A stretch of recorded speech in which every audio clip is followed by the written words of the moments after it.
Bueno, seguimos aquí justo donde nos quedamos, para ver el siguiente video del libro de Números, el capítulo 17 con el tema de lo de la vara de Aarón. Para quitar cualquier duda en cuanto a quién debía ser el sacerdote, se pide que cada una de las tribus traiga la vara del responsable, del anciano de la tribu, y colocan las varas ahí en el tabernáculo. ¿Y qué sucedió? La vara de Aarón floreció. Esta vara, estando seca, siendo una vara que tenía él, Dios a través de eso da una confirmación de quién era la tribu sacerdotal. Capítulo 18 va a hablar en cuanto a las responsabilidades de los sacerdotes y levitas. Esta vara que de Aarón fue colocada también dentro del arca. El capítulo 18, responsabilidades de los levitas, dice que no se acercarán los demás, versículo 3, a los utensilios santos ni al altar para que no mueran. Dice que, versículo 5, tendréis el cuidado del santuario y el cuidado del altar para que no venga más la ira sobre los hijos de Israel. Esa era la responsabilidad de los levitas, una gran responsabilidad. Versículo 7, mas tú y tus hijos contigo, le dice Aarón, guardaréis vuestro sacerdocio en todo lo relacionado con el altar y el velo adentro, y ministraréis. El altar y el velo tiene que ver con la división, donde no podían entrar más que una vez al año el sumo sacerdote. Yo os he dado el don del servicio el servicio de vuestro sacerdocio, y el extraño que se acercara morirá. Era una gran responsabilidad que Dios les daba. Los diezmos, las ofrendas, versículo 21, también tiene que ver en cuanto al sostenimiento. Pasando entonces un poquito ya capítulo 16, 17, el capítulo 19, vamos a ver, y la mención no solamente la purificación de los inmundos, la vaca alazana, una vaca perfectamente alazana, que no tenía ningún solo cabello de ningún otro color, era utilizada para santificar todo, santificar los inmundos, santificar el altar. Era sumamente necesaria estas cenizas de la vaca alazana. Hoy en día, por mucho tiempo no habían encontrado una vaca perfecta, una vaca alazana perfecta. Se dice que el pueblo de Israel logró, a través de manipulación genética y clonación, lograron vacas alazanas. Están listos para el templo. El que purifica, versículo 18, fíjate cómo el que purifica a los demás quedaba sucio y era inmundo hasta la noche. De alguna manera eso es un paralelo, un tipo de Cristo que quedó inmundo para purificarnos a nosotros. Y en Hebreos también, hablando de esta cita, Hebreos capítulo 9, 13 al 14, habla de la vaca, la sangre de los toros y de los machos cabríos y las cenizas de la becerra. Esa becerra se refiere a la de este pasaje. Qué importante es conocer al detalle del Deuteronomio para entender Hebreos, y qué importante es Hebreos para comprender Deuteronomio. Van juntos. Así terminamos esta sección para entrar al capítulo 20. Tenemos aquí el bosquejo de lo que hemos visto, y ya vamos en el cuarto, la continuación del viaje, capítulos 20 al 36. Aquí vamos a ver varios eventos bastante importantes. Uno de ellos que quizás nos entristece mucho, y es el tema de la desobediencia de Moisés. Números capítulo 20. Empezamos con el versículo 1 diciendo, tapa todo, vamos a ponerlo acá. Versículo 1, muere María.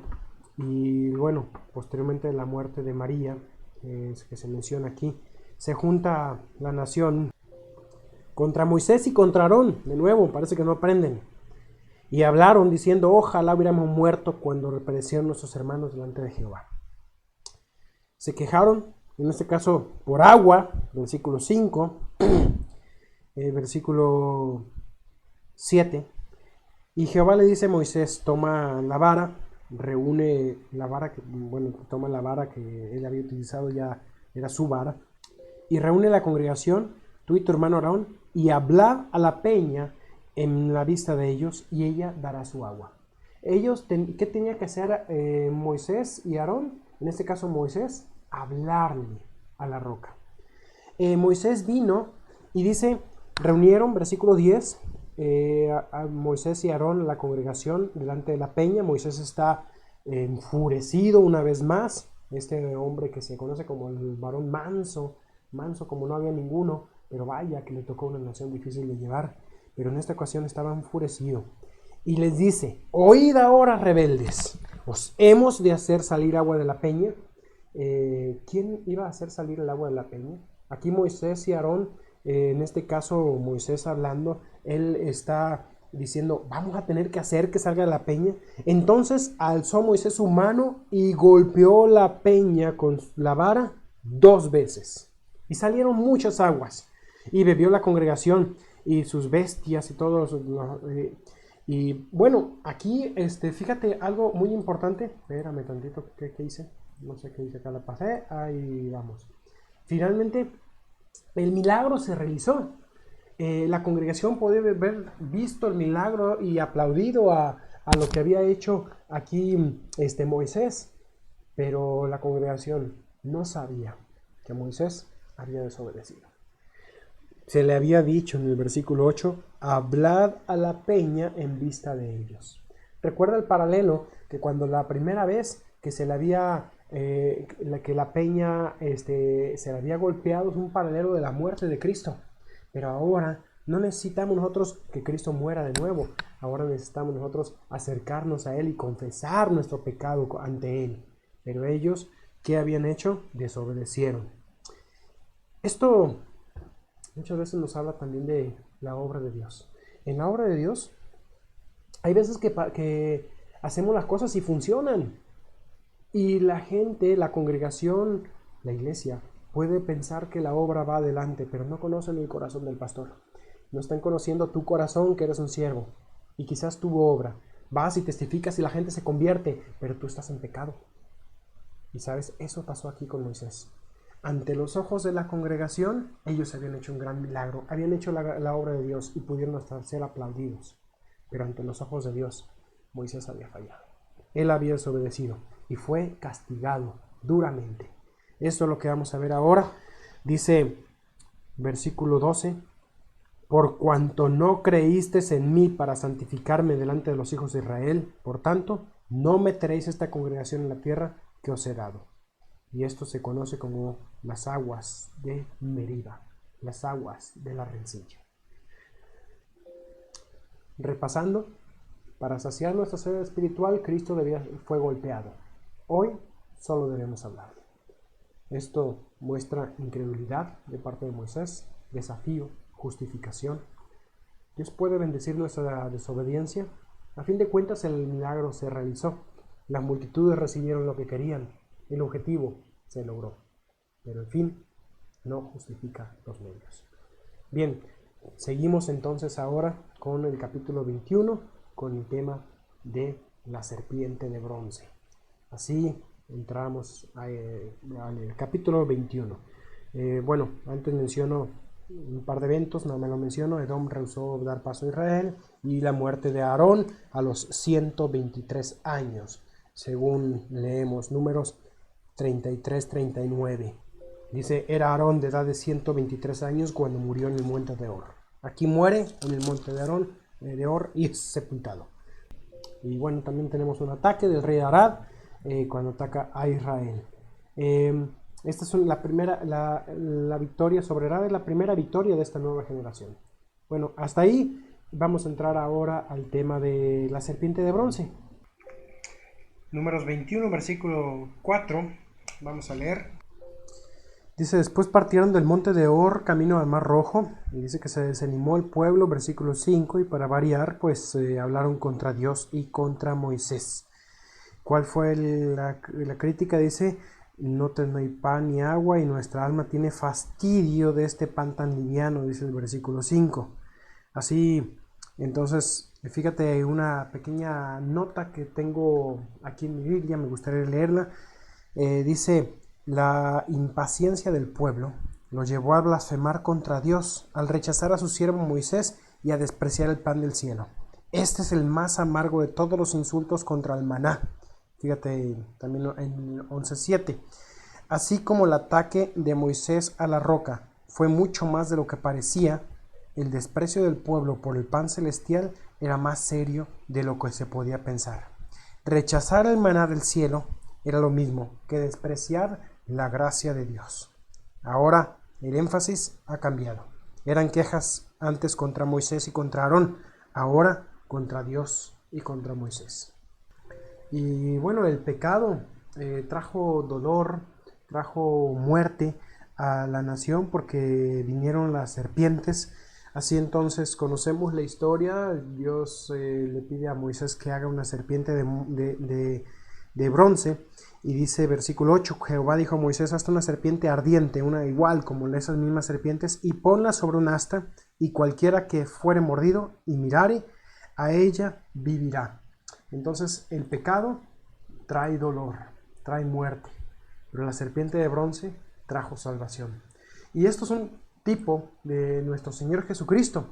Como sabemos en Juan 3:14 dice que como Moisés levantó la serpiente en el desierto, así es necesario que el Hijo del Hombre sea levantado.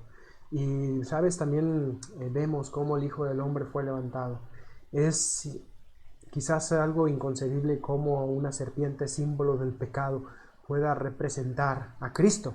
Pero lo menciona también en 2 de Corintios 5:21, al que no conoció pecado, por nosotros fue hecho pecado, para que nosotros fuésemos hechos justicia de Dios en él. Es así entonces que la serpiente de bronce pasa a ser un tipo de Cristo, quien fue mordido en el calcañar por la serpiente, fue afectado por nuestro pecado, se hizo pecado y clavó el pecado en esa cruz. Y ahora todo aquel que levanta la vista y cuando estamos envenenados con el pecado y miramos a Él, recibimos perdón, recibimos salvación. Pasamos ahora a ver también de manera sintética la historia de Balaam y Balac. Capítulos 22 en adelante.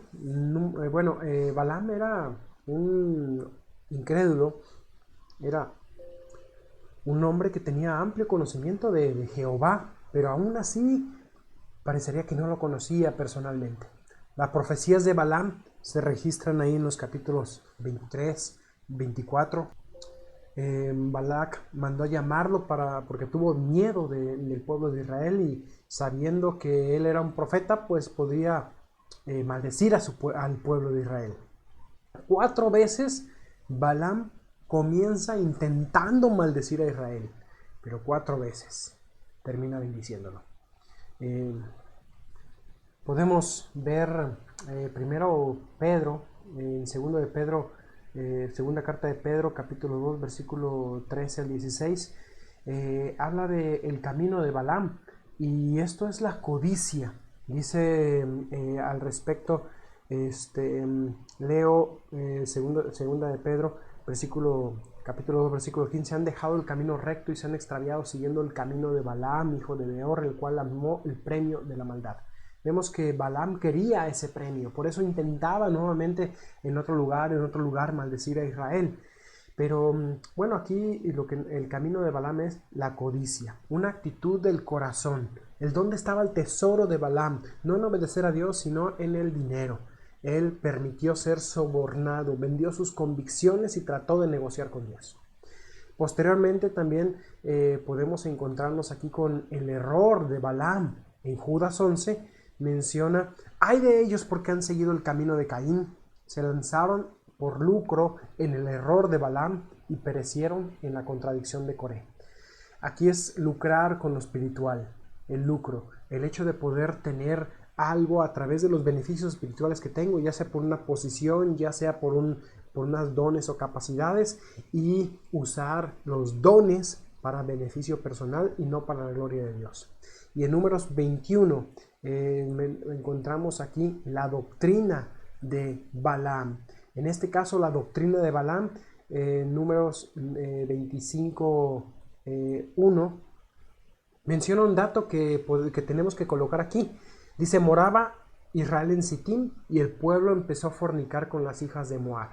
Este hecho trajo grande desgracia también todo lo que ocurre ahí en el capítulo 25, justo después de que Balaam intentó maldecir a Israel y trajo dolor al pueblo, trajo muerte al pueblo.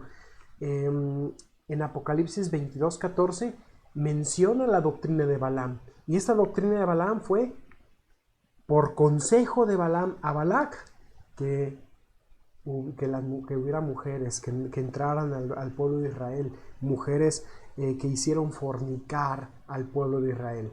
Dice Apocalipsis 22:14, tengo unas pocas cosas contra ti, que tienes ahí a los que retienen la doctrina de Balaam, que enseñaba a Balac a poner tropiezo entre los hijos de Israel, a comer cosas sacrificadas a los ídolos y a cometer fornicación. Cuando Balaam se dio cuenta que no podía maldecir a Israel, él se dio cuenta que lo único que podía hacer es hacer que Israel pecara, y entonces perdería el favor de Dios. Y así, poner tropiezo a Israel era hacer caer al hermano, gozarse en el mar ajeno, y él podía hacer entonces algo más, hacerlos pecar. Y eso los traería automáticamente, aunque él no podía maldecirlos, el pueblo de Israel por el pecado entraría en maldición. En Números 31:16 se nos dice que Balaam fue el responsable del comportamiento inmoral de Israel, que leemos aquí en el capítulo 25. Fíjate, Números 31:16. He aquí por consejo de Balaam, ellos fueron causa de que los hijos de Israel prevaricasen contra Jehová en lo tocante a Baal Peor, y hubo mortandad en la congregación de Jehová. Así que las mujeres que entraron ahí y fornicaron con los israelitas, les enseñaron y desviaron su corazón también hacia los ídolos, a adorar a Baal Peor.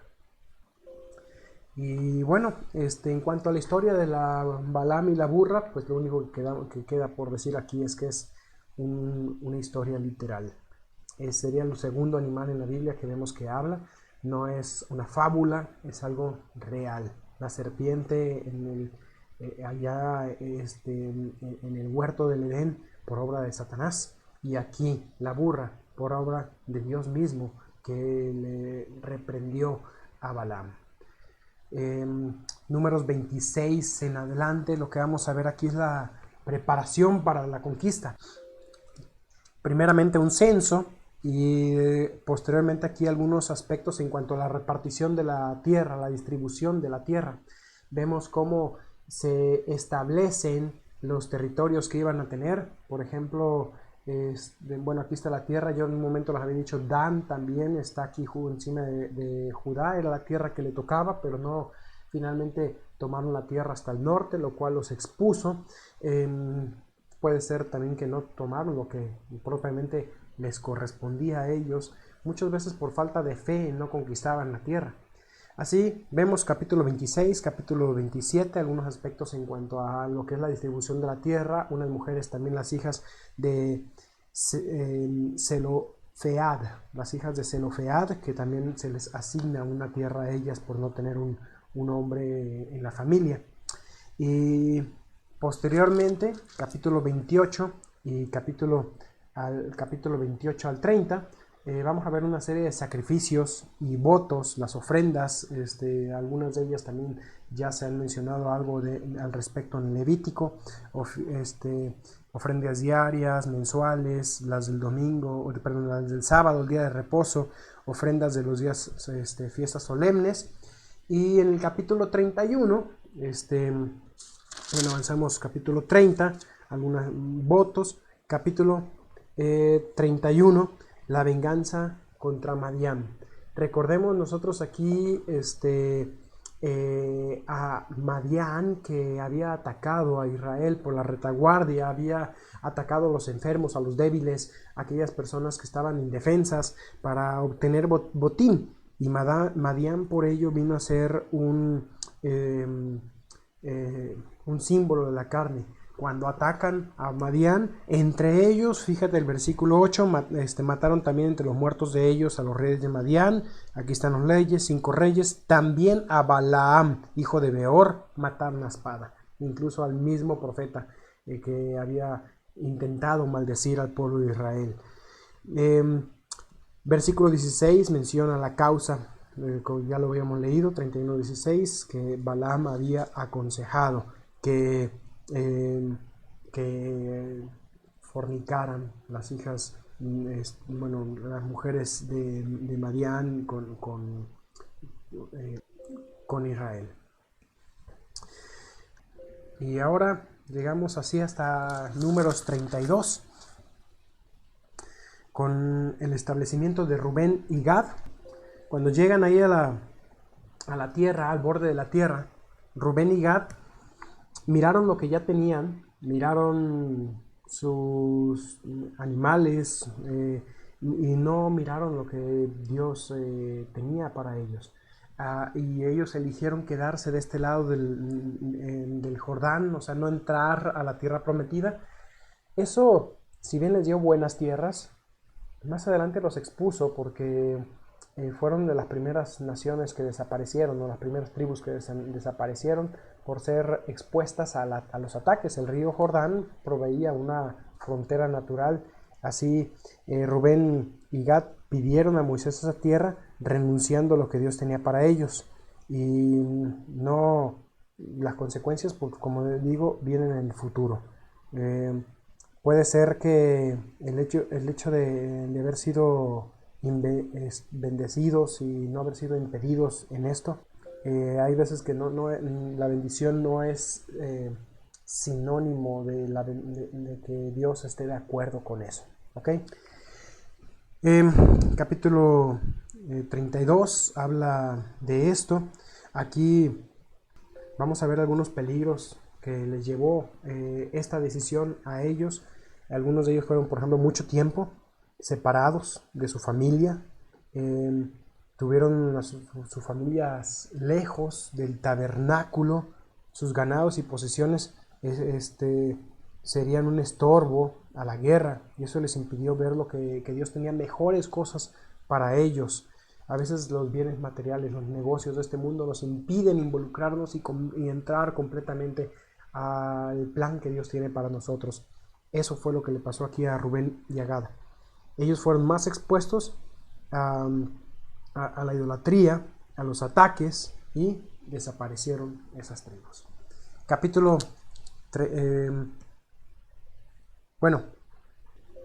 en el capítulo 32, versículo 32, 23 dice: si así no lo hacéis. Ese es un versículo clave de todo lo que es estos libros. Y he aquí habéis pecado ante Jehová, y sabed que vuestro pecado os alcanzará. Vuestro pecado os alcanzará. El pecado alcanza, el pecado finalmente produce consecuencias. Y si Rubén y Gad no obedecían a los mandamientos, no iban y luchaban la guerra para ayudar a conquistar la tierra prometida, ellos tendrían consecuencias. El pecado alcanza. Esa es una ley de la vida. Dice en Gálatas también: no os engañéis, Dios no puede ser burlado, todo lo que el hombre segare, eso también cosechará. Capítulo 33, hablábamos en cuanto ya a los territorios de Transjordania. Llegamos al capítulo 33 para ver un repaso de las peregrinaciones. Ya lo hemos venido viendo en el mapa, así que solamente lo menciono yo las ciudades rápidamente. Versículo 5, Ramsés, Sucot. Versículo 7, Etam. 8, Pi-Hairot, pasaron en medio del mar, llegaron a Mara. Versículo 9, Elim. Versículo 10, estuvieron junto al Mar Rojo, en el desierto de Sin. Luego viene una serie de ciudades o ubicaciones que no conocemos exactamente: Dofka, Alu, Refidim, posiblemente un lugar más específico, van a Sinaí, y bueno, sigue todo hasta que llegan al lugar donde se encuentran al final, versículo 36, en Cades, en el monte de Or.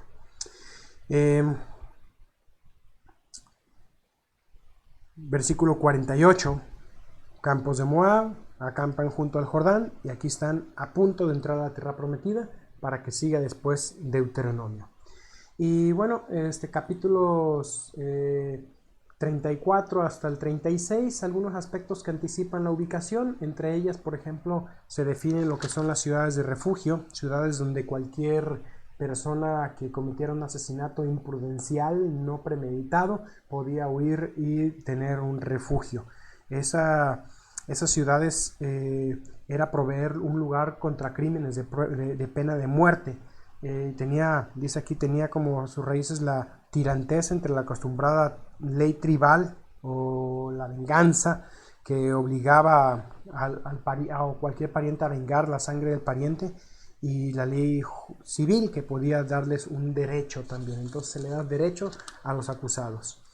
Y bueno, con esto, capítulo 36, algunas otras leyes también de casamientos que no veremos aquí en la materia por cuestión de tiempo, y con esto terminamos ya el libro de Números. Seguiríamos después de esto con Deuteronomio, que sería parte de la materia que me asignaron. Entonces, que Dios les bendiga y espero que hayan visto estos videos por sus puntos extras. Bendiciones.